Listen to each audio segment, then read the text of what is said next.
Buenos días, buenas tardes, buenas noches, buenas madrugadas, Aitor. Hola Iker y hola Alex. Hola, Salud, Alex. encantado, Muy bien, ¿qué tal estás, Alex? ¿Bien o qué? fenomenal. Aquí en el despacho en Sardañola, a 20 kilómetros al norte de Barcelona. Muy bien, muy bien. Bueno, pues dentro de poco te vamos a hacer la entrevista del día, ¿vale? Ajá. Pero como siempre antes de empezar la entrevista, pues me gustaría dedicar el programa de hoy a todas las personas que colaboran en diferentes asociaciones que no podemos encontrar, ¿vale? Y que se dedican a ayudar a otras personas. Entonces, el programa de hoy, ya que tenemos a Alex Salvador de la asociación AER, pues va dedicado a todos ellos.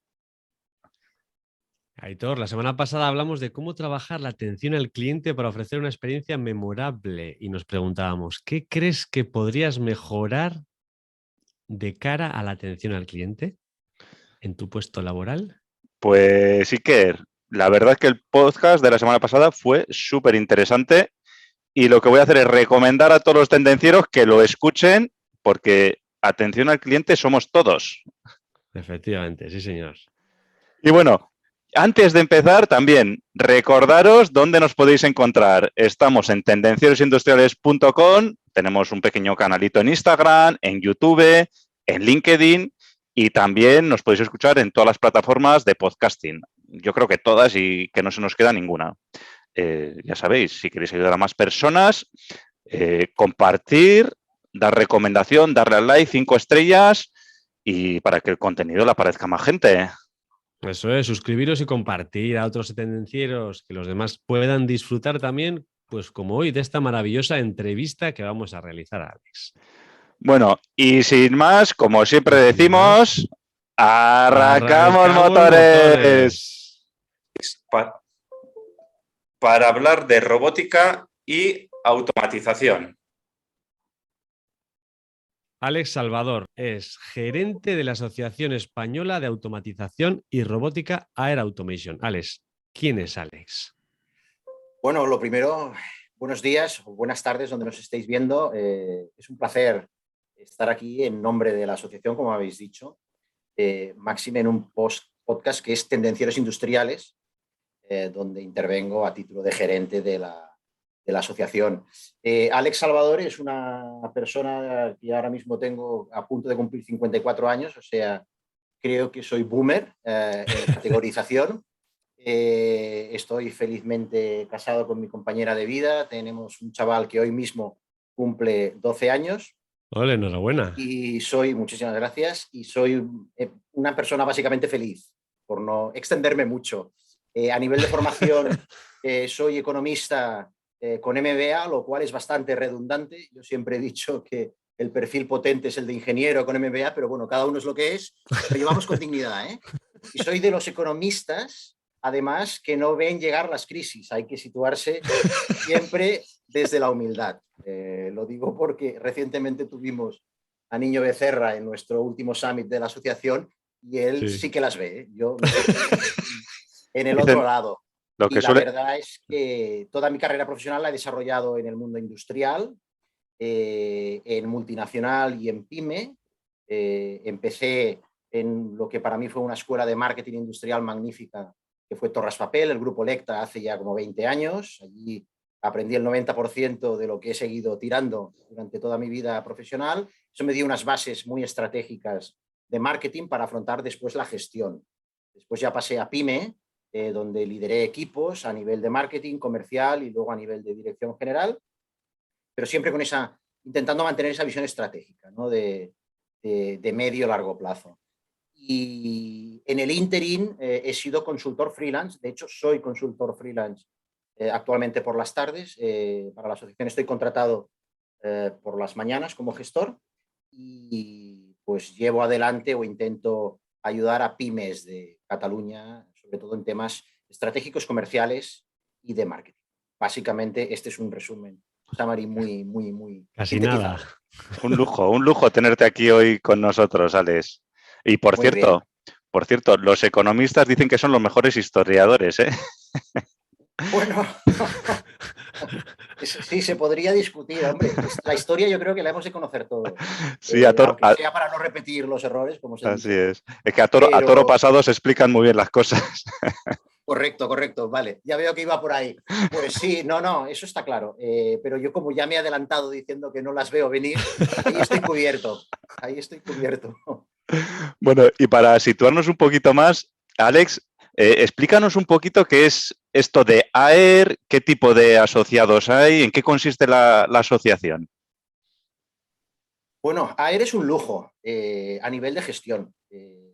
Como os he dicho, yo he pasado por multinacional y pyme, nunca había estado en el entorno asociativo y la verdad es que una asociación que reúna toda la cadena de valor de la robótica y la automatización en España, desde el fabricante de equipos de robots o de automatización, como podría ser Festo, hasta el usuario final, pasando por la cadena de ingenierías e integradores, que es clave para nosotros, centros tecnológicos, el tema formativo, que le damos muchísima importancia, el ecosistema de startups, es decir, toda la cadena de valor. La verdad es que a nivel de representatividad somos la asociación de referencia en España, históricamente y a nivel de actualidad. Son 37 ya casi años de historia de la asociación.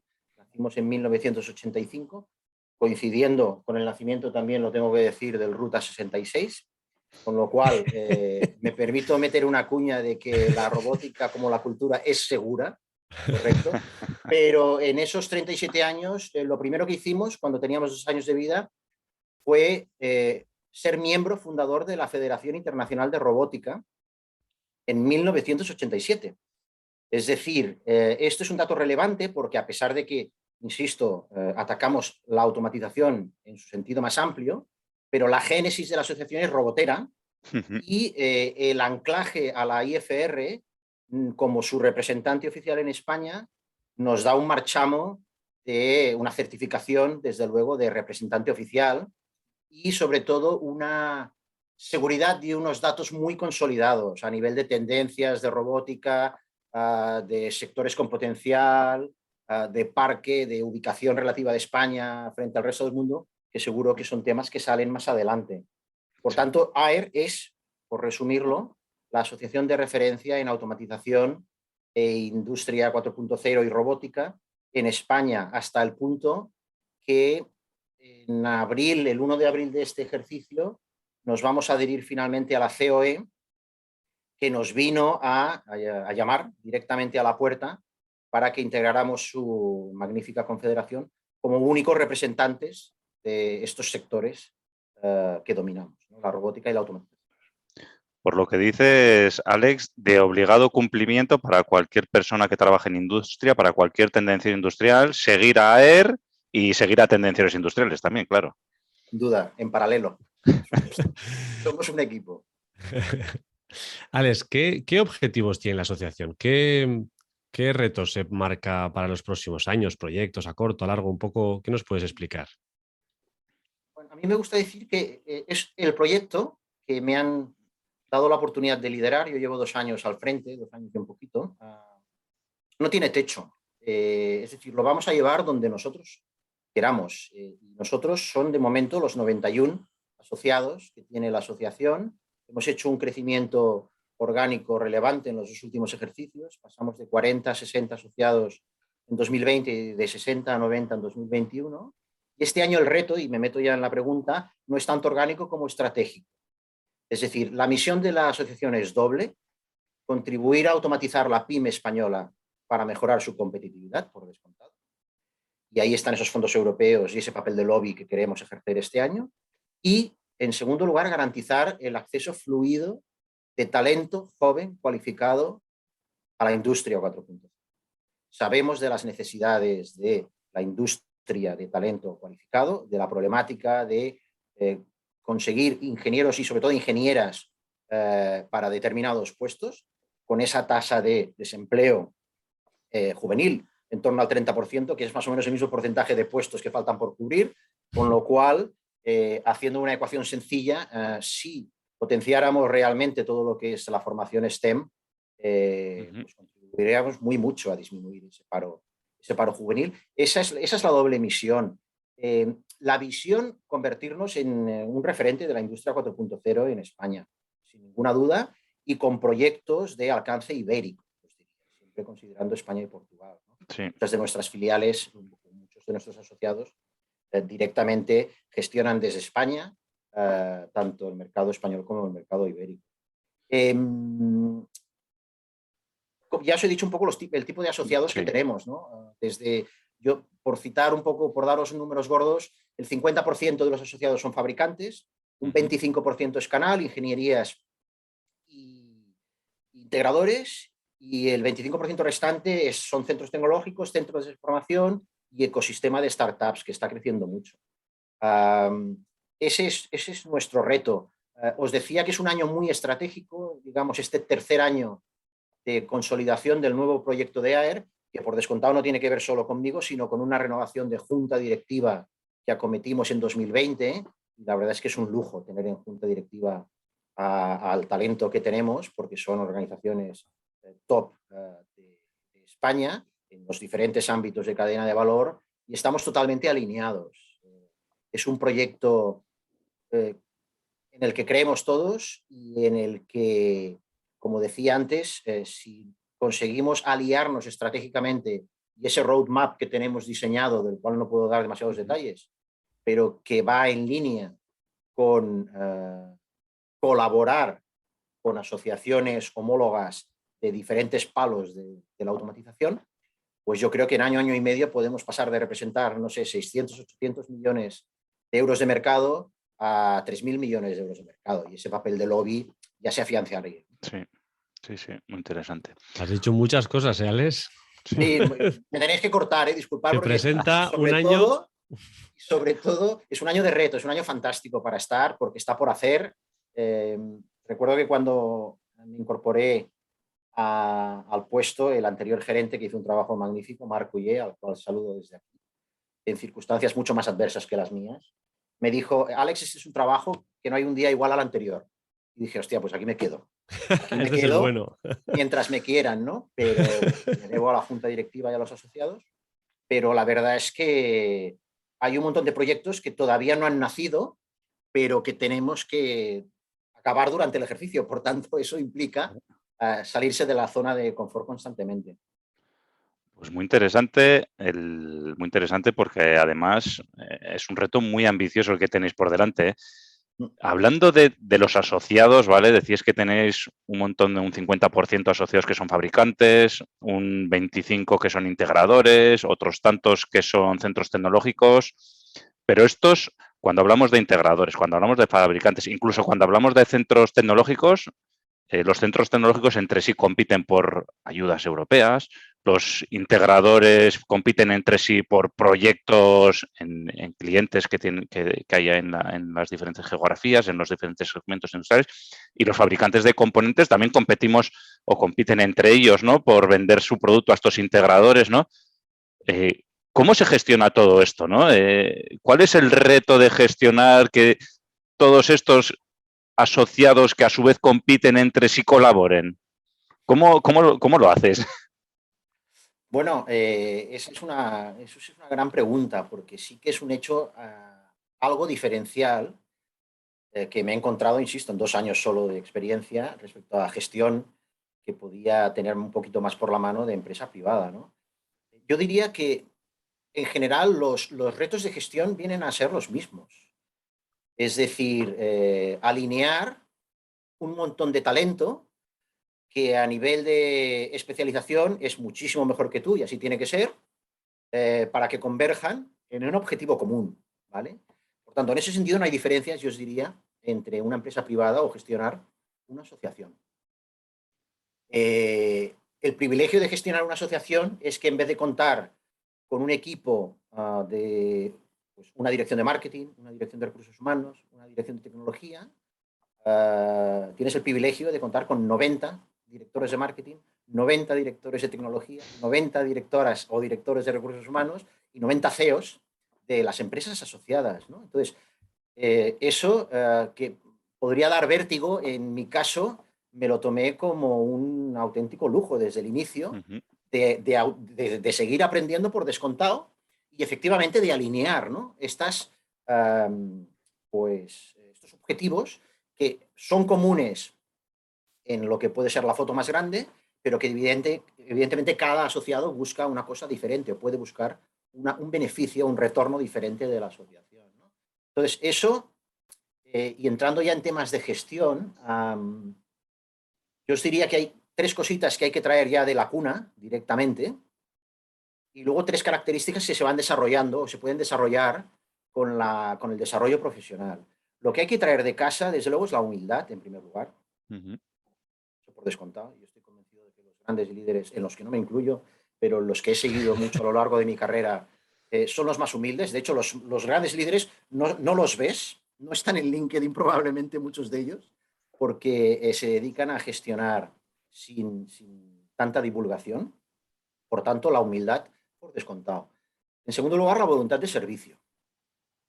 Somos servidores asociativos, ¿no? No sé si ese término existe, en contraste con los servidores públicos, pero somos servidores asociativos, ¿no? Y estamos a disposición de los asociados. Y en tercer lugar, espíritu positivo. Sobre todo, muy útil para gestionar en entornos líquidos como el que estamos actualmente y en el que nos vamos a quedar independientemente de temas de COVID pandémicos. La liquidez y los entornos VUCA o Extreme VUCA han venido para quedarse, como sabéis mejor que yo, y eso es con lo que vamos a tener que lidiar, ¿no? Entonces, humildad, espíritu de servicio o voluntad de servicio y espíritu positivo.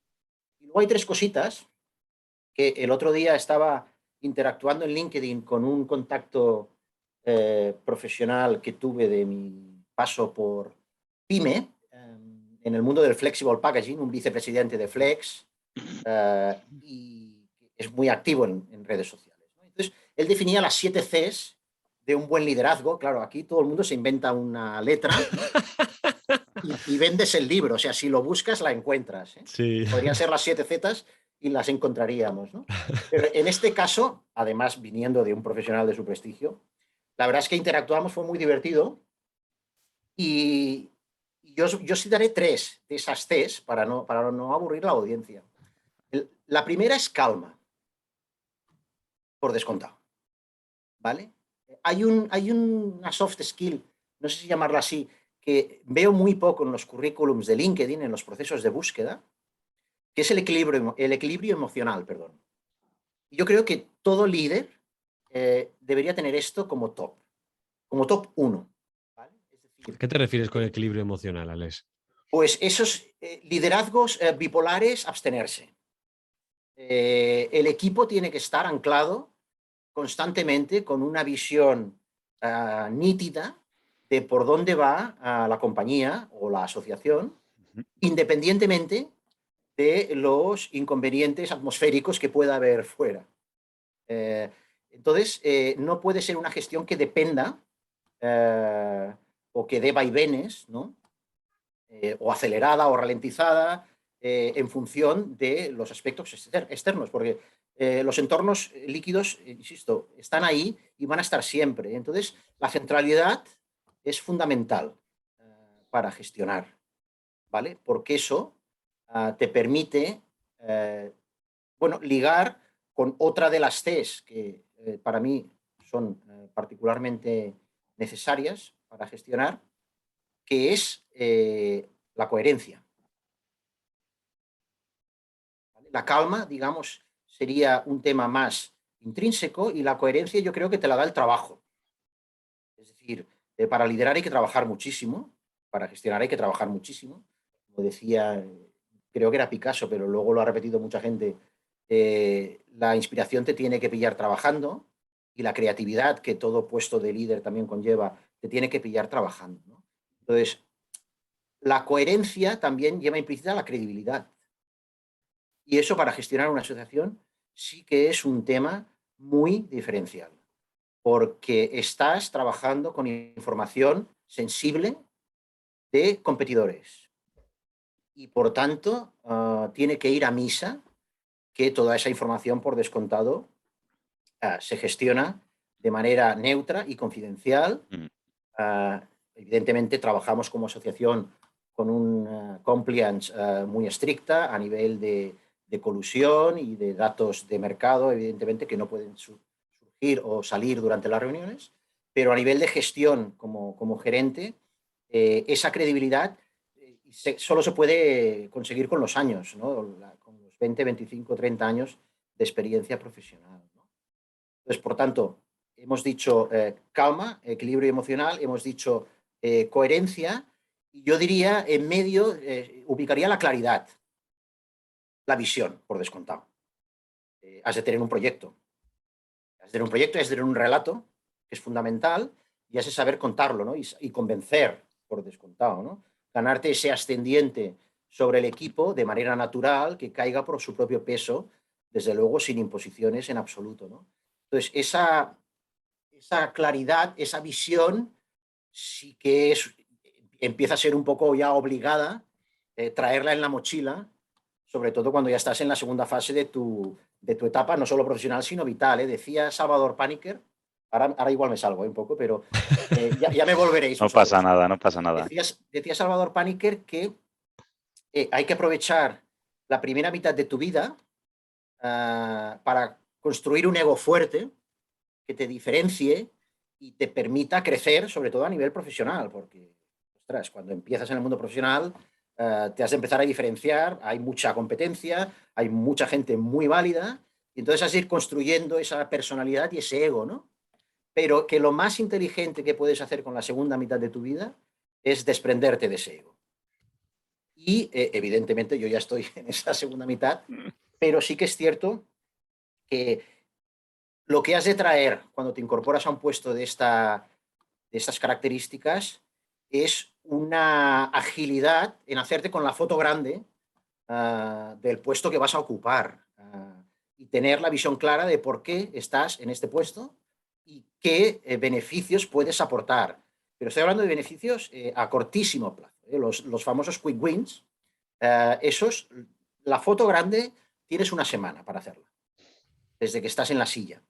Luego tienes los famosos 100 días para conseguir, con perdón, no cagarla y que no se te apague ninguna lucecita del panel de control, que en mi caso eran 200 cuando aterricé la asociación, porque había un montón de cosas por hacer.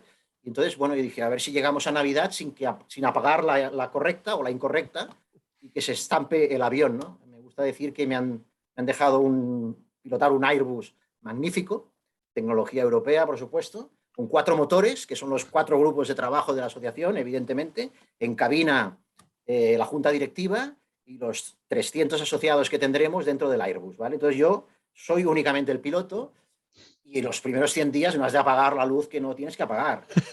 Pero la foto, tienes 7 días para hacerte con ella, porque si no quizás no es el sitio adecuado para ti.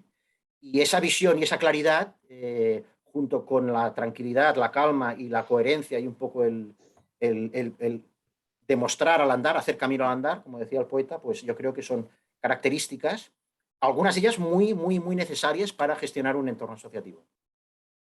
Por el tema de competencia que decías y de la competición, que es un valor fundacional de AER, ¿no? La colaboración competitiva de AER y de cualquier asociación o clúster, imagino. Preguntar ahora, Alex, qué tipo de liderazgo usas para conseguir que los competidores colaboren entre sí, pero yo creo que ya has respondido. Y la verdad es que Os he pegado un rollo me ha gustado que... mucho los 3 puntos iniciales que has dicho de humildad, que para mí también es básico, espíritu de ayuda, que también es básico para mí, y positivismo, que también es básico. Me quedo con esas 3, que para mí son las bases ya no solo de un buen liderazgo, sino de un buen trabajador, un buen empleado, un buen lo que sea. Sí, Sí. hay una recomendación que siempre hago y es que, sobre todo cuando gestionas equipos, el trabajador, los trabajadores, el talento tiene que llegar motivado de casa. Es decir, la vida está fuera del trabajo, por descontado. Y cuanto más motivado, cuanto mayor, esto ya es meterse en embolados en jardines, no sé si era Mintzberg, la pirámide de Maslow, etcétera, ¿no? Cuanto mayor sea la motivación interna que traiga el trabajador a las 8 de la mañana, mucha menos imposición le tienes que dar tú a nivel de motivación. Y desde luego que son necesarios esos programas, ¿no? de team building por descontado, pero yo creo mucho más en un proceso de selección que ya filtre de entrada perfiles que vengan automotivados con esos valores que deberían ser análogos a los que tiene la empresa, que es la que ficha, ¿no? Esa positividad, esa humildad, ese espíritu de servicio. Y, joder, luego te ahorras un montón de pasta en programas de motivación, porque ya tienes a la gente motivada, ¿no? Creo que va por ahí un poco. Sí, sí, sí, sí. Oye, pues las lecciones que nos has dejado aquí de liderazgo, vamos, impresionantes, ¿eh? Y me ha gustado mucho, Bueno, ¿eh? bueno, impresionantes no. Pero a mí me han ¿No? ayudado, a Pero, mí me han ayudado. no, pero es muy interesante todo lo que has comentado, incluso las 2 etapas que tenemos los profesionales en nuestra vida también. Me siento identificado, con lo que dices, lo veo también. Heitor, ¿tú que estás en la primera mitad o en la segunda? Yo todavía me considero de espíritu joven, pero en tránsito ya. Bueno, y hemos hablado ya de liderazgo, ¿vale? Entonces ahora muchos de nuestros tendencieros también nos quieren que nos cuentes algo del mundo de la automatización, de la robótica, ¿vale? Y yo he visto que tenéis un artículo súper interesante en vuestra página web que se titula, déjame que te lea, España recupera el 10º puesto mundial en instalación de robots industriales, ¿vale? Que está publicado en vuestra página web, en aer-automation.com, ¿vale? Desde aquí recomiendo a todos los que nos escuchan que lo lean, ¿vale? Entonces, bueno, uno de los datos, me quedo con uno de los datos de este artículo en el que dice que en España hay 209 robots por cada 10.000 trabajadores, ¿vale? 209. Y también en el artículo, pues me llamó la atención, ¿no? Que en Alemania hay 371, bueno, lo puedo entender, ¿no? Alemania es un poco más industrializado. Y Corea, 932 robots. O sea, Corea ya es hablando mal, es la leche, ¿no? Es la hostia en el tema de robots, de la automatización que tiene ahí, ¿no? Entonces, ¿cómo ves tú el crecimiento, como asociación de robótica, cómo ves el crecimiento del mercado de robots en España? Bueno, desde luego esta es pregunta obligada. Dejadme que haga un pequeño apunte. Como he dicho al principio, nosotros somos el representante oficial en España de la Federación Internacional de Robótica y de ahí es de donde salen estos datos que habéis dicho. Empiezo por la foto más grande. El año pasado se instalaron en el mundo, a grosso modo, siempre dato redondo, Sí. 300.000 robots industriales. ¿Vale? Robótica industrial y robótica de servicio. La robótica de servicio hay que decir, para aclarar, que incluye la robótica móvil. Por tanto, se vendieron también cientos de miles de robots móviles. Pero situándonos en lo que es robótica industrial, esos 300.000 robots, que de aquí 3 o 4 años serán 500.000 instalados al año, casi la mitad los instaló China. China tiene un programa muy ambicioso en 5 años, precisamente, de convertirse en, ya es el líder, pero superar el 50% de cuota de mercado a nivel de instalación de robots. Esto para marcar la foto grande. Después de China viene Japón, por descontado, después vienen Estados Unidos y Corea y después ya viene Europa, ¿vale?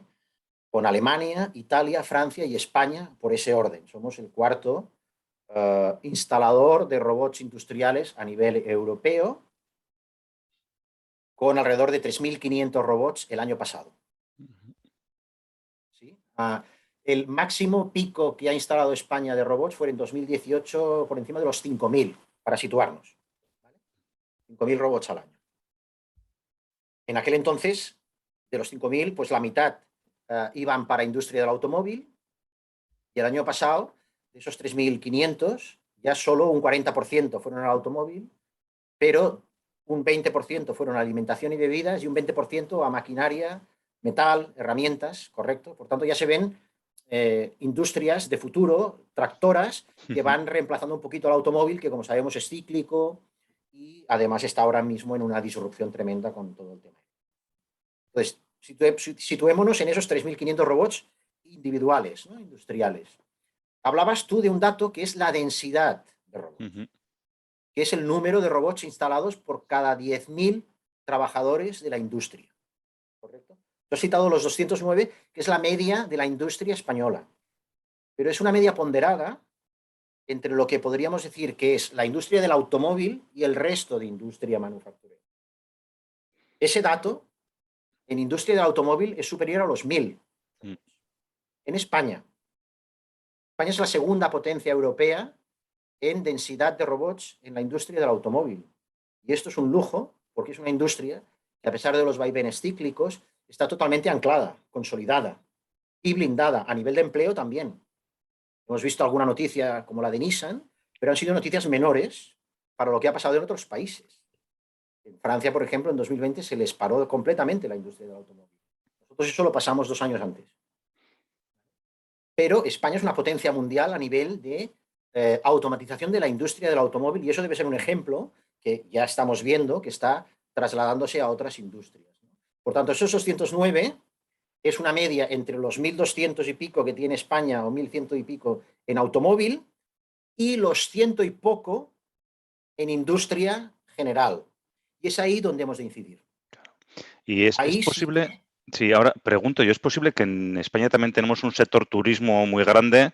¿Es posible que también estos trabajadores del sector turismo también estén influyendo en bajar esta media o no? Igual, no, estamos hablando solo de sector industrial. ok, Estamos hablando solo de sector industrial. No se hace la media con el total de población laboral activa, sino solo sector industrial, ¿no? Precisamente la densidad permite comparar mucho sector a sector, ¿no? ujú, Para no equivocarnos en los juicios.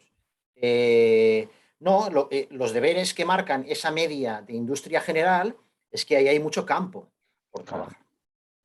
trabajar. Hay un océano azul lleno de Totalmente. oportunidades. Sí, sí, sí, sí, sí. A ver si conseguimos nosotros ser la asociación azul dentro de ese océano, pero sí, efectivamente, hay un campo, hay campos, perdón, obvios que todos hemos visto el año pasado, como la intralogística, que ha Ujú, crecido tremendamente, y eso va ligado a la robótica móvil y a la robótica de servicio. Eh, y luego hay campos por despertar, como puede ser el agrario, el sector primario en agricultura. Ya estamos viendo robots recogiendo tomates o recogiendo fresas con visión artificial, inteligencia artificial, que seguro que hablamos luego. Es decir, hay campos, tractores, como de mucho futuro, como insisto, el sector agrario, agricultura, y de mucho presente como ujú. intralogística, como pharma, como food and beverage, como maquinaria y herramienta, etcétera, etcétera. Por tanto, la gran labor y el reto nuestro como asociación, pero también de país, es contribuir a automatizar esas pymes de esos sectores que desde luego no son el automóvil y tienen mucho campo por Claro. recorrer, ¿no? Y hay Oye, que hacer un apunte también, ujú, que España, por situarnos, y tampoco os voy a aburrir con cifras, pero sí que es una potencia a nivel de fabricación nacional en lo que es robótica de servicio. Hay que decir que en robótica industrial los grandes fabricantes por todos conocidos son internacionales, las matrices pues, son japonesas, son chinas, son alemanas, compradas por chinos, etcétera, etcétera. Pero a nivel de robótica de servicio, España tiene grandísimos players, tanto en robótica móvil como puede ser ASTI o ujú, Kifun, a nivel de grandes players, o startups como Buminania, por ejemplo, o Steering Machines, startups todos asociados de AER, y a nivel de robótica de servicio, el campo no nos lo acabamos, con PAL Robotics, con Mako, con un montón de players que están jugando en esa liga, ¿no? De Bumerania también, en esa liga de la robótica de servicio. Y ahí sí que somos fabricantes nacionales, que es lo fundamental, porque eso ancla la industria y permite desarrollo, investigación nacional, etcétera, etcétera, ¿no? Por tanto, claro. España, por resumir, destacaría muy mucho a nivel europeo en automatización de industria automovilística y en robótica de servicio, por descontado. Sí. Y hablando de cifras, os he dicho que en nada estaremos instalando 500.000 de robots industriales. Es importante también hablar de las ratios de crecimiento. La robótica industrial va a crecer a más de un 10% en los próximos años. De hecho, ya cuando se publiquen los datos de 2021 ya veremos que el crecimiento fue magnífico. Pero la robótica de servicio está creciendo a dígitos del 20, el 30 y el 40. Claro. Sí, La robótica de servicio, perdona, Aitor, hay que separar la robótica de servicio para uso profesional, que es la que hablamos nosotros, y que son pues, las plataformas, la intralogística, etcétera, sí, etcétera. La robótica de servicio para uso doméstico, que también es un lujo y tiene un campo, que ahí están las rumbas y compañía, sí, pero pero eso que es eso es otra un historia, sí. campo de crecimiento, no, tremendo, y que nosotros también abordamos, Oh, pero digamos no es el histórico industrial, ¿no? Que nos trae aquí hoy. muy bien. Yo tenía preparado también aquí una pregunta Pero claro, me había dejado una de las patas, ¿no? Digo, ¿qué está creciendo más? ¿Los robots colaborativos o los industriales, ¿no? Pero me había dejado también la parte de la robótica de servicio y la robótica móvil, ¿no? Los AGVs, etcétera, ¿no? Duda. Entonces, ya nos has dicho que está creciendo más la parte de robótica móvil, ¿no? Entiendo. Sin Y, duda, sin duda. y una de las cosas aquí que se habla mucho y que llama mucho la atención son los robots colaborativos. ¿Robots colaborativos versus robots industriales? Bueno, esa es la pregunta del millón. Y ahí no tengo datos concretos, pero sí que podemos tener estimaciones por el histórico. Desde luego, dentro de la robótica industrial, el campo que más crece por descontado es la robótica colaborativa, los cobots. Mm. Hay cifras a nivel mundial, porque el estudio oficial de IFR de robótica de servicio no baja a nivel de país, se queda a nivel de región europea. ¿Vale? Pero hay estudios que marcan a nivel mundial una presencia de robótica colaborativa a día de hoy de un 5% del total del parque de robots instalados, que son 3 millones en el mundo. ¿Vale? O sea, 3 millones de parque de robótica industrial Sí, sí, sí. montados en todo el mundo. 300.000 el año pasado, hemos llegado a 3 millones. ¿Vale? El 5% colaborativos. Yo os diría que en España ese porcentaje supera el doble. Es decir, somos líderes también en robótica colaborativa. Y el campo de crecimiento es tremendo. Depende de las estadísticas que trabajes, pero en un plazo, en un horizonte temporal de 5 años, podría estar en torno al 40% la robótica colaborativa. Perfectamente. Una pregunta, Alex. Dime. ¿Qué futuro ves en la robótica en los próximos años? Caramba. Aquí habría que preguntarle a cualquiera de mis 90 asociados, pero bueno, por las cosas que uno va oyendo a lo largo de estos 2 años y la preparación para las mesas redondas que se moderan, etcétera, etcétera, la robótica va hacia la colaboración y esta es una aproximación human-centric que en la asociación tenemos muy presente siempre. Va hacia la robótica colaborativa por descontado. Va hacia la movilidad por descontado. Va hacia la facilidad de uso. Tenemos en cuenta que la gran industria ya está automatizada, la pyme en general no está automatizada y ahí hay que hacer un trabajo tremendo en vender soluciones fáciles de implementar para la pyme. La robótica va hacia lo que llaman total cost of ownership mucho más bajo que el actual, que incluye, como sabéis, el concepto no solo del coste de compra, sino el resto de vida útil de reutilización, sostenibilidad, que es un tema que siempre trabajamos aquí por descontado. Sostenibilidad y talento son dos vectores fundamentales. Y sobre todo, la robótica móvil va hacia la servitización, el robot as a service. Ahí nos encontraremos todos. Ya nos estamos encontrando. Sí que es cierto que hay vectores como, por ejemplo, la introducción de la robótica dentro del canal Horeca, de hostelería, servicio, los famosos robots barman, los famosos robots de cocinas dark kitchens, el famoso robot de B-Robot 5, por ejemplo, que hace paellas, etcétera, etcétera, etcétera. Ese es un target clarísimo, pero muy representativo de lo que va a venir ahora de pyme con recursos financieros escasos, justos, y que tenemos que darle una facilidad de compra modular, ¿no? Y ese alquiler, entre comillas, de los robots se va a producir en tanto en cuanto ataquemos a las pymes inmediatamente. Y el crecimiento será exponencial si conseguimos atacar a las pymes exponencialmente. Pero ya se están viendo ejemplos en la robótica tradicional pura y dura en sectores pues como la agrícola que os decía, porque son sectores que no están habituados a invertir en tecnología, como el sector manufacturero más industrial, y que hay que convencerles con muchos más argumentos, ¿no? Sí. Y desde luego, la servitización es uno de ellos y es fundamental. Sí.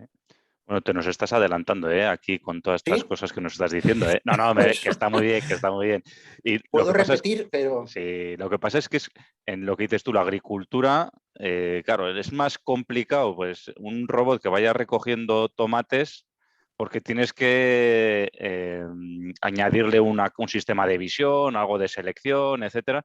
La robótica tiene que ser móvil, además no siempre vas al mismo sitio, o sea, la robotización en ese sentido es más difícil que, por ejemplo, una industria manufacturera que siempre va del sitio A al sitio B con la precisión que necesites. O sea, sí, el pero en el industria, nivel de automatización es más complejo, pero se están dando pasos, ¿no? En ese sentido. sí, yo diría que hay más variables a controlar quizás, porque no son entornos tan cerrados como puede ser un entorno fabril, pero la robótica industrial tradicional también está dando pasos de gigante, por ejemplo, con el tema del beam picking. Ujú. Y eso es visión artificial a principio de línea, que es la gran novedad, porque son los entornos caóticos de recepción de piezas. Sí, Pero la automatización a final de línea, entre comillas, es fácil, o es más fácil, porque la caja la tienes hecha y efectivamente las de llevar de A a B, ¿no? Pero la recepción de piezas, de tornillos, etcétera, etcétera, a principio de línea, el implantar una solución de beam picking, que es otro vector de crecimiento, hemos dicho 4 antes, apunta a un quinto por descontado, con la visión artificial y la inteligencia artificial. Eso es un campo que se está trabajando en sí, los últimos años y que tiene un futuro tremendo también. Por tanto, yo creo que ahí hay una conexión que no hemos de olvidar y nosotros como asociación intentamos tenerla siempre presente, es que siempre hay retorno, ¿no? De la robótica industrial a la robótica colaborativa o de la industrial a la de servicio, ¿no?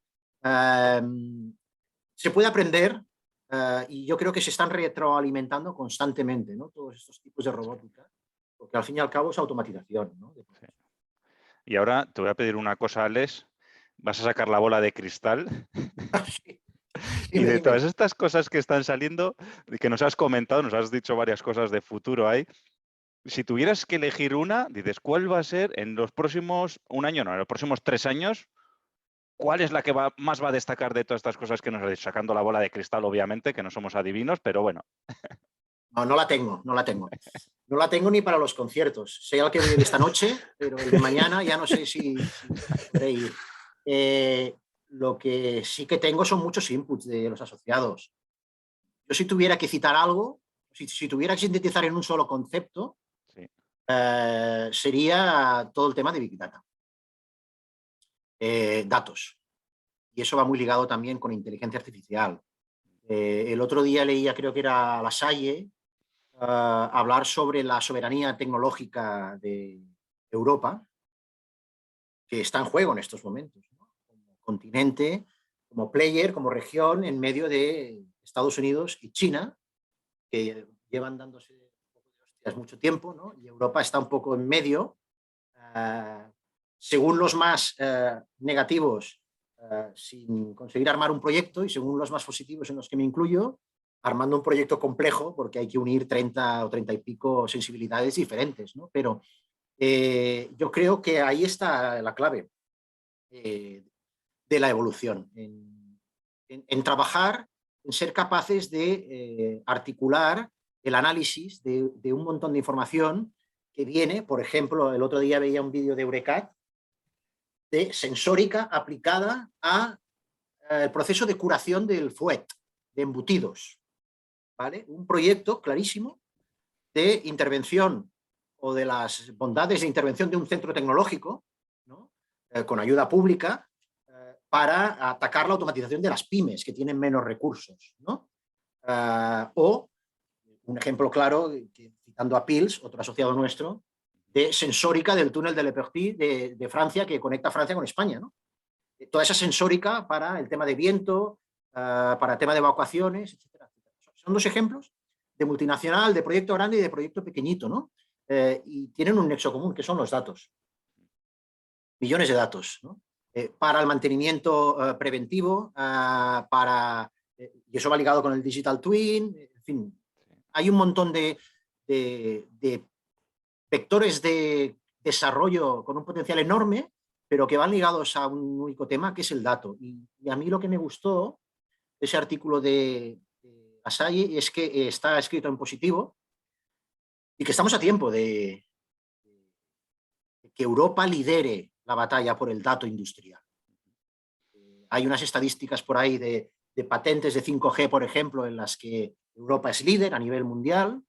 Hay unas estadísticas por ahí de presencia de startups, por ejemplo, en la robótica de servicio, donde el continente europeo es líder destacado, pero destacadísimo frente incluso a Estados Unidos. Europa es líder en robótica de servicio en presencia de startups, ¿correcto? Entonces, 5G, startups, es decir, hay signos de esperanza, pero es una batalla europea. Y de nuevo, volvemos a la colaboración, en su sentido más amplio, ¿no? A nivel de continente. Sí, siguiendo con esto que comentas del Big Data, teníamos aquí apuntada una de las preguntas que teníamos apuntadas, ¿no? Pero ya nos has respondido, ¿no? ¿Qué es más importante de cara al futuro de la robótica? ¿Desarrollar nuevos hardwares, o sea, unos robots diferentes, unos robots más ligeros, no sé, hardware, o la parte de software, de Big Data, de inteligencia artificial? Y ya veo que ya nos has contestado, yo creo, ¿no? Démosla por respondida, sí, porque si no me meto en un jardín que no domino en absoluto. Has comentado también que una de las tendencias es la servitización.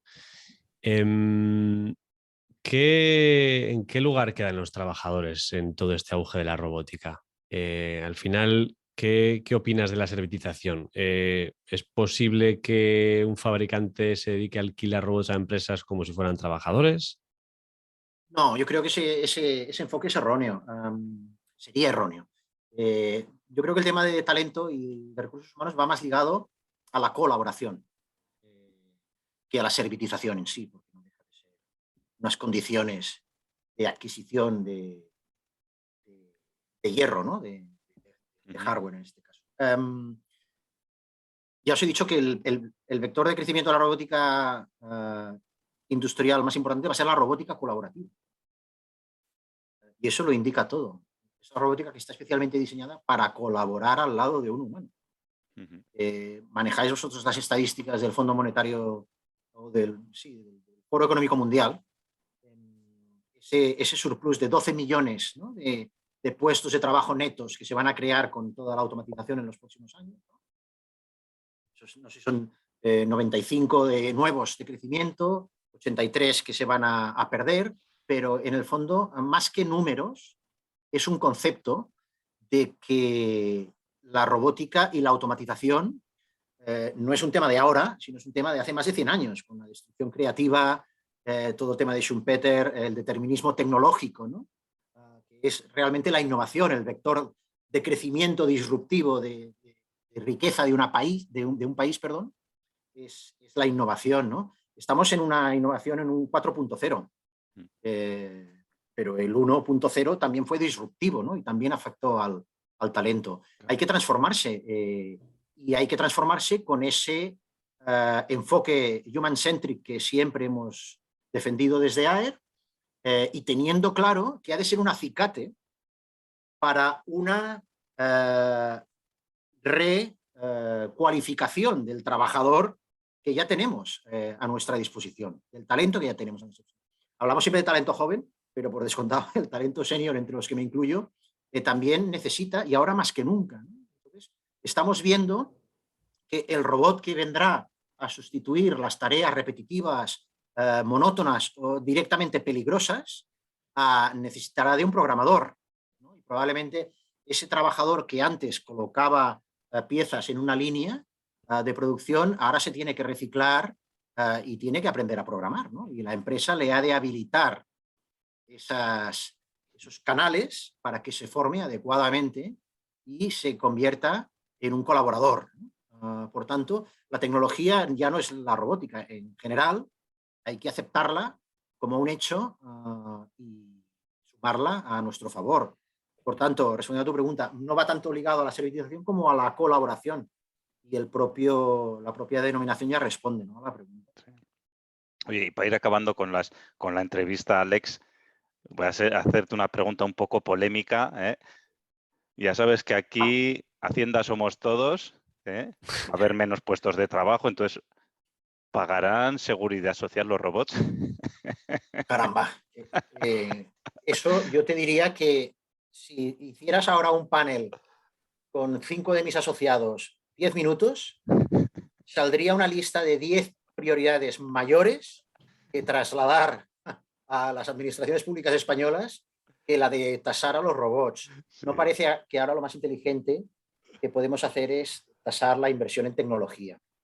Sí, pero ya sabes que algunos tienen aquí ocurrencias de cómo recaudar más dinero. Bueno, lo que te diría es que habilitemos programas entre todos, y nosotros estamos trabajando en esa línea, que permitan que las pymes de verdad se beneficien de esos fondos europeos, ¿vale? Esos 70.000 millones de euros para digitalización y cambio climático, que bajen efectivamente a las pymes españolas, que no se queden en el PERTE del automóvil, y consigamos, y nosotros, insisto, tenemos proyectos que vamos a presentar próximamente a la ministra de Industria en ese sentido, para que esos fondos europeos estén a disposición de las pymes para que puedan automatizarse, incrementar su competitividad, recualificar a su talento y directamente no desaparecer del mapa. Ese es el trabajo que hemos de hacer y esa sería la petición que hacemos a los poderes públicos y por descontado estamos a disposición de ellos para colaborar. Que realmente... será iniciativa pública o privada o no será. Es como el tema de la sostenibilidad. Es un tema de todos, no es un tema ni de gobiernos ni de país, es un tema de ciudadanos, ¿no? El tema de los ODS, que el ODS número 9 creo que es una industria mucho más sostenible, ¿no? Nosotros somos máximos defensores de eso. Pero insisto, se nos ocurren 20 cosas más que hacer que grabar la inversión en tecnología. Completamente de acuerdo. Yo creo también que es más inteligente hacer crecer a nuestras pymes y cuando facturen mucho dinero ya recaudarás que poner piedras en el zapato antes de que empiecen a crecer. Y no olvidar que son los empresarios los que están creando empleo. Hay que dar facilidades. Efectivamente. Totalmente de acuerdo. Bueno, pues ya sabes que nos gusta pasar a la acción, Alex, a los tendencieros industriales. Entonces, ¿podrías darnos alguna última recomendación de algún libro, de algún blog, de algún podcast, de algún disco de música también, de algún concierto? Tras ahí.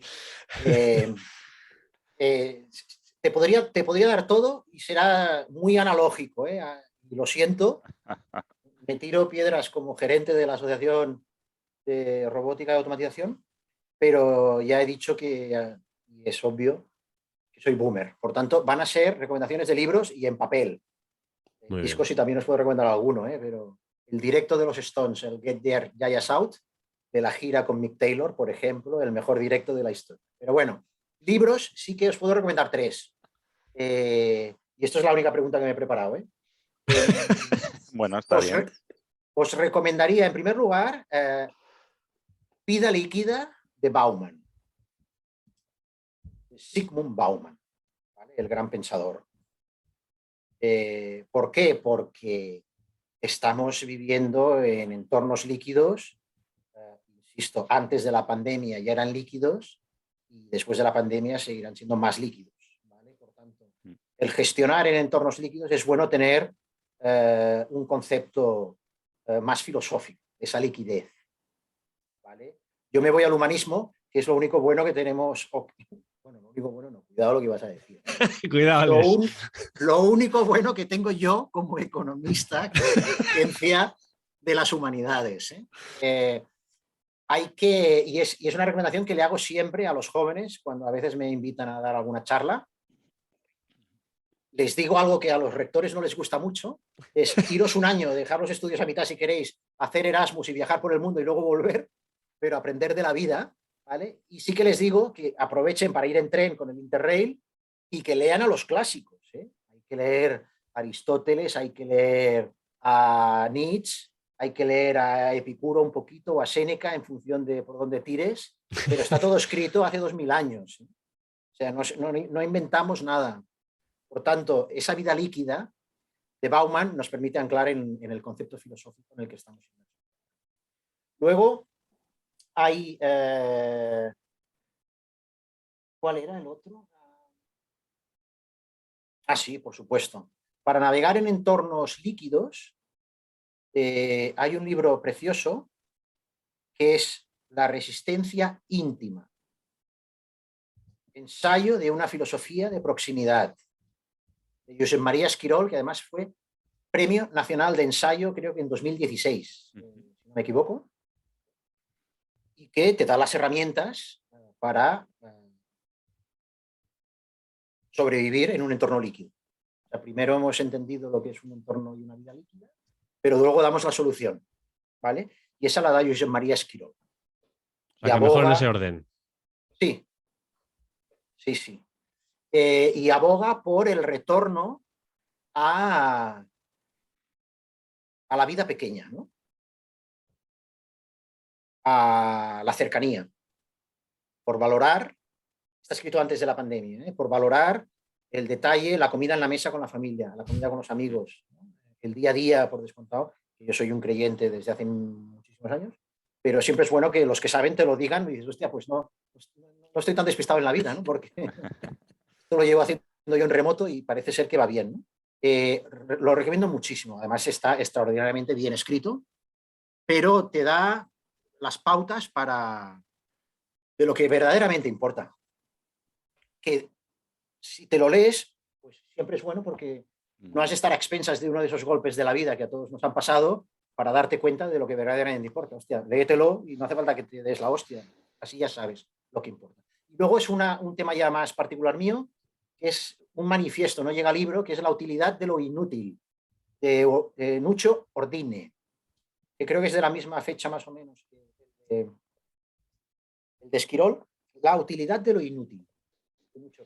Pues... que es una exaltación de por qué todo el tema de las artes, la cultura, la filosofía, que se consideran saberes inútiles, y ahora estamos viendo cómo en los currículums formativos se nos están cargando la filosofía o se nos están cargando, desde luego que también podríamos hablar, y ya nos hemos ido del tema, sobre las horas de informática, los conocimientos transversales, etcétera, pero no me voy a meter en ese jardín. Nos quedamos con la cultura. Desde luego lo que hemos de formar, ligado con lo que decía al principio, de la automotivación que hay que traerla de casa, son personas para que colaboren con las máquinas. Y las personas se empiezan a formar por descontado en primaria y en secundaria.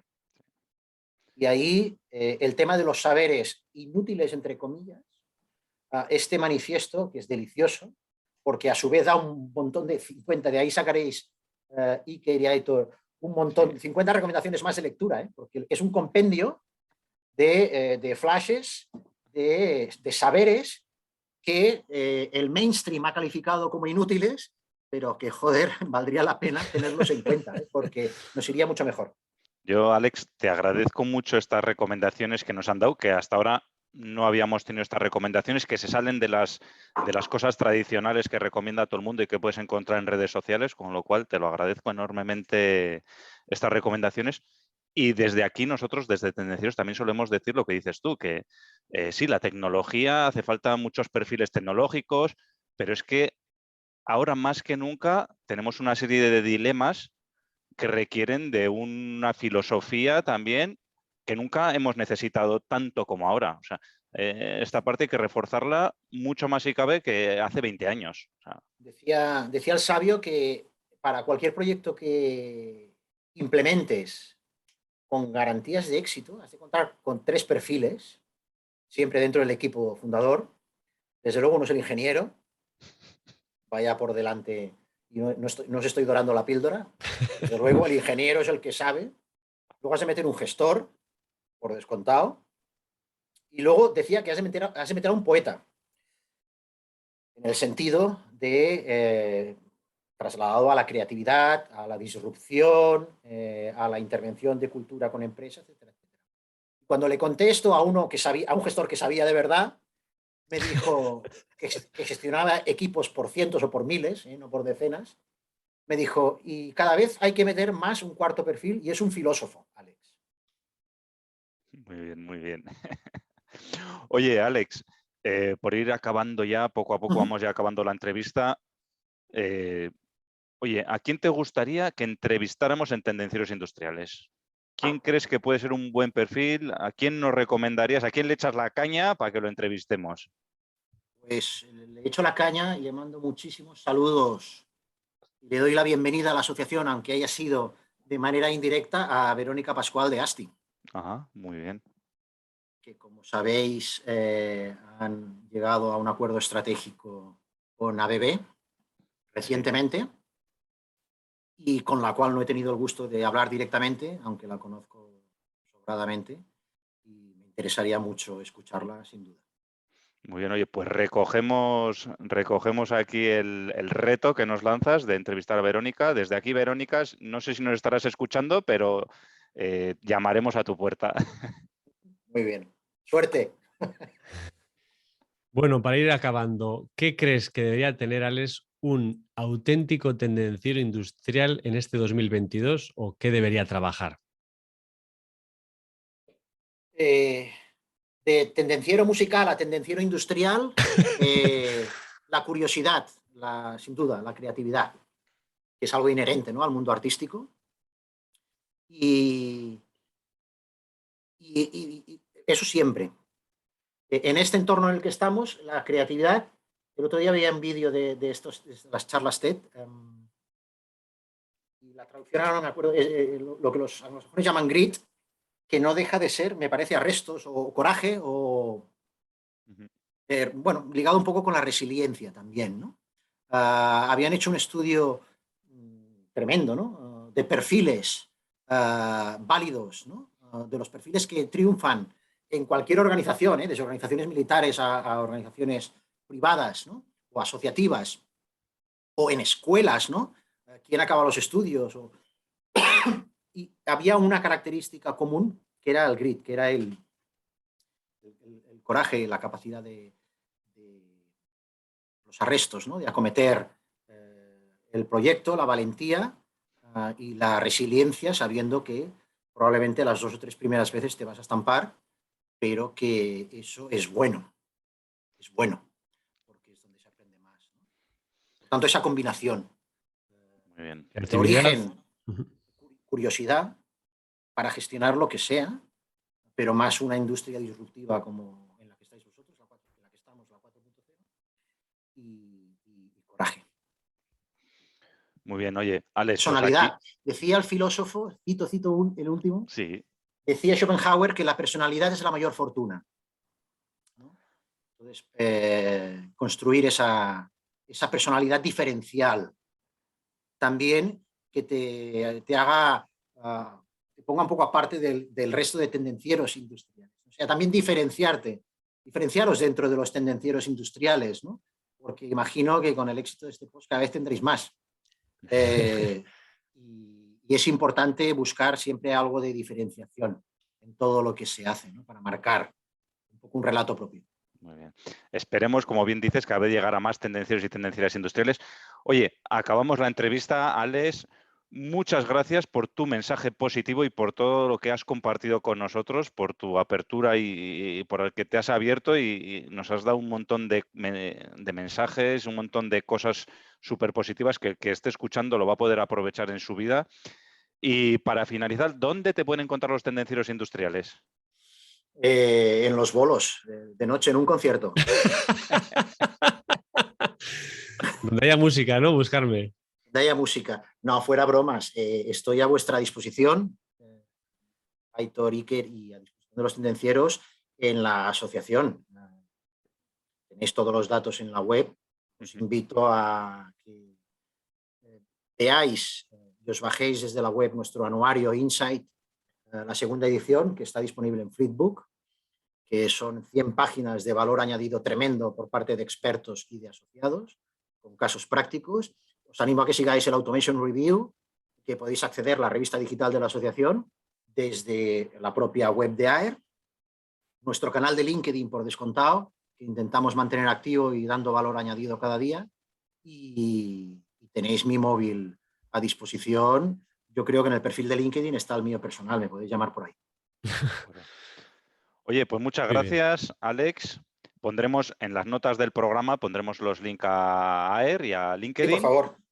Y sin más, tendenciero, tendenciera. La semana te espera. Nos vemos en los conciertos. Chao. Gracias. Chavales. Chao, un placer. Chao.